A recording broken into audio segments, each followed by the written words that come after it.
Now, most parents think teaching kids about money means giving them an allowance or maybe a piggy bank.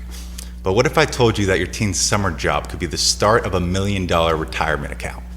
Yep, it's true. And the secret lies in a Roth IRA for kids. Today, we're going to be breaking down how these accounts work, why the IRS gives them a tax advantage, and why starting at age 15 could save your child decades of stress in the long term. Let's get to it. Today's episode is brought to you by Security Financial Management. Ooh, welcome back to Best Advice Podcast, guys. I'm your host, Rob Lavalio, here with certified financial planner and Trevor Bell. Trevor, what's cracking, baby? What's going on, my friend? We're here, man. We're here. We're on a roll, me and you right now. We got, 4 or 5 weeks in a row? Yeah, just knocking them out left and right. right. Rolling, man. I love it, though. It's encouraging. Good? It's exciting. Everything's good. You're hitting Miami this weekend? I am. Yeah, we'll be in the 305, Miami and Florida game. So not going to the game. I forgot the Florida game. But we got a little rivalry brewing down there. It's a different world over there. I love it. It's a different world, though. It is. It's not Orlando. Buckle your seatbelt. Buckle your seatbelt. Buckle up, buckaroo. But let's get to the question of the day. Today's question comes from Eric from Melbourne, Florida. Eric, what you got for us?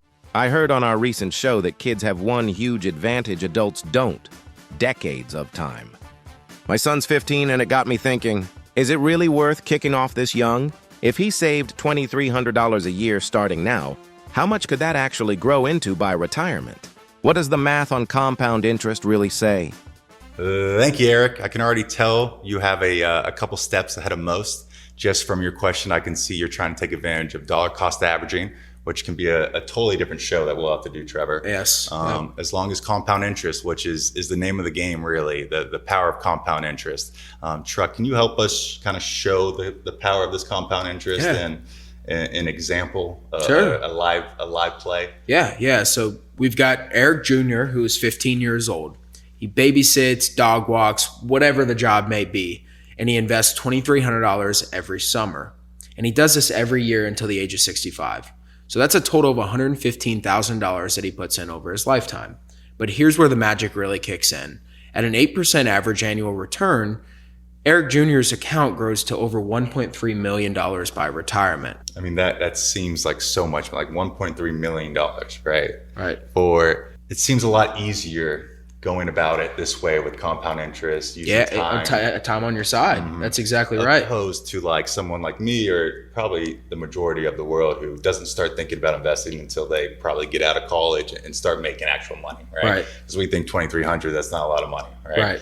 But the time and the compound interest of it all, it really puts things in perspective. So Trevor, can you kind of show us a live example of what that looks like, or how long that might take someone in my situation who started investing at 30 opposed to, Eric Jr. at 15? Right. Absolutely. So Chris, assuming he waits until 30 to start saving, but, same return, same idea, but he only has 35 years until retirement. To catch up, Chris is going to have to put $6,000 every single year. And that's a total of $210,000 out of pocket, almost double what Eric invested, just to end up with the exact same $1.3 million. I mean, double is crazy, because you got to think, like, someone's going to take half your bank account tomorrow. And that's it's 10 years. Imagine 20 or 30. I feel like you don't really feel it either at that age. Like you're not you don't really have that many bills. You don't have that many insurance. You don't have like medical expenses. Like you can kind of just toss it away. Toss it away. You're young, so you don't really understand. The foundations are not built enough early in school, quite frankly. Yeah. Of course, you want to go try to get some beer underage and use that money for your friends. Right. Have a good time with it. Yeah. And really, that's just the power of compound interest, right? So let's get back to Eric's question. Peel it back a little bit. For minors, right? What investment vehicles are available for minors to even start with? Yeah, no, that's a great question, because there's a handful out there, and they're all complex in their own way. But what comes to mind first for me is you've got a 529 college savings plan, you've got your UTMA custodial accounts, your high yield savings accounts, and then in this particular situation with Eric, which we're going to go over, is your custodian Roth IRAs. All right, again, peel back a little bit for me. Let's start with the 529. What is that? Sure. Yeah. So 529, it actually comes in two forms. You've got prepaid 529 and investment 529. Could be a whole nother episode and we won't go too deep into it. But ultimately what you got to know is a 529 is meant for a tax deferred vehicle for education expenses, tax-free education expenses. Okay, so 529 is for education. Sure. Right. Yep. What about the UGMA and UTMA, if I said that correctly? You did. Good question. So those are flexible investment accounts, but they don't necessarily have your tax benefits. So they are taxable accounts. Okay. But can be open for the benefit of a minor. Okay, so not as much of a tax advantage as the 529, right. but a little more flexible. That's you can do it. Kind of more what you want. All right, what was the third one you said? I think it was high yield savings accounts. That's right. What are those? So your high yield savings account is really just a low risk, limited growth, great for teaching money management and principles. Mm-hmm. It's not necessarily meant as an accumulation play by any means, but it's better than just parking it at your traditional bank and getting, less than 1% on your money. For sure. And then going back to Eric's question, which I believe was your final suggestion, was the custodian IRAs. That's right. Okay. Yep. Can you give us a little touch on that, please? Yeah, absolutely. So a custodial IRA is an account that a custodian, typically a parent, but not always, opens and manages for the benefit of their minor, as long as that minor has earned income. Okay, so the barriers to enter this one is low, or not as much, maintenance cost day in, day out. Now, I will say, Rob, with any IRA, the owner of the account, in this instance, the minor, must have earned income to make contributions to said account. The funds invested qualify for special tax treatment, which will differ depending on whether you open a traditional IRA or a Roth IRA. Which we just went over in our past two episodes, right? The Roth and the traditional. And we went over the difference in the adult Roth versus the traditional, right? Is the difference in comparisons of the adult Roth and traditional? I don't know why I'm calling it the adult, but the normal or typical Roth Sure. the same as the minor custodian Roth and traditional IRAs? Yeah, that's a great question. So the differences are the exact same. Okay. And really it all lies in taxation from traditional to Roth IRA. We'll dive into that, but the differences are the exact same from an adult one to, your custodian IRAs. Okay, perfect. Can you give us quick in and out, traditional versus Roth? There's the main differences real quick so everyone knows. Yeah, absolutely. So with traditional IRAs, they allow the account owners to make tax deductible contributions up to a certain limit. Investments in the account grow tax-free, even though the withdrawals are subjected to ordinary income tax. Generally, a traditional IRA makes sense for those who will be in a lower tax bracket in retirement than they are today. Now, your Roth IRA contributions are made completely with after-tax dollars. So there's no immediate tax break with deductions, but contributions and any potential earnings can grow tax-free.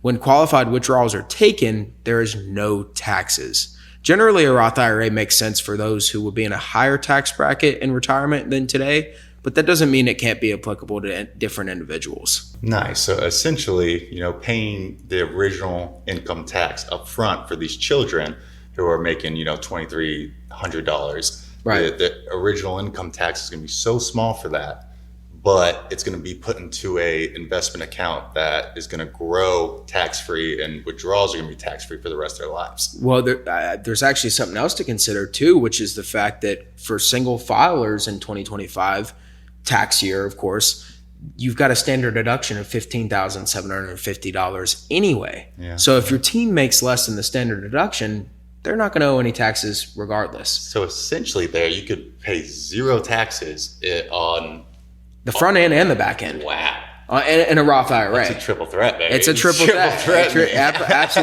Absolutely. So how do we do this? I don't have a kid yet, but I would love to open one for my kid, right? Or I will eventually open one of these just from doing this episode. But how do you? What's the steps here? So to open up a Roth IRA for a minor, you'll just need a tax identification number, which is oftentimes their social security number. So in the instance of you not having a child quite yet, it wouldn't be possible to open one of these, but in the future, certainly. Yeah. And then, so once the account's opened, you'll need a custodian to manage the account, right? That between opening the account, selecting the investments, and ultimately how it's funded, everything of that nature. Then when the child reaches 18, 21, maybe even 25 in some states, your child takes control of the account.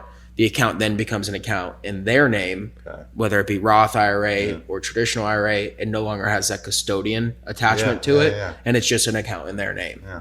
And that just automates kind of when they hit that certain age. It depends on the brokerage firm that you're at. Yeah. I know with us, we handle it manually. Yeah, we like things like that to be, in order and you want to see efficient. it. You want to see it. Yeah. Right. That's too big to just kind of be like, I think it's automated. Yes, exactly. All right. And remember, guys, the whole idea here is the earlier you start investing, the less likely you're going to have to set aside for retirement one day.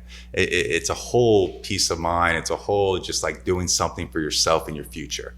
This stuff is too important to guess on, guys. If you want to talk to Trevor, any one of our certified financial planners, we're going to leave a link here in the description for you. And remember, folks, the secret to wealth is not what you earn.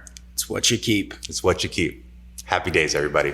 This podcast is for entertainment and educational purposes only and is not intended as personal financial advice. Before making any financial decision, please do your own research and consult a financial advisor as needed.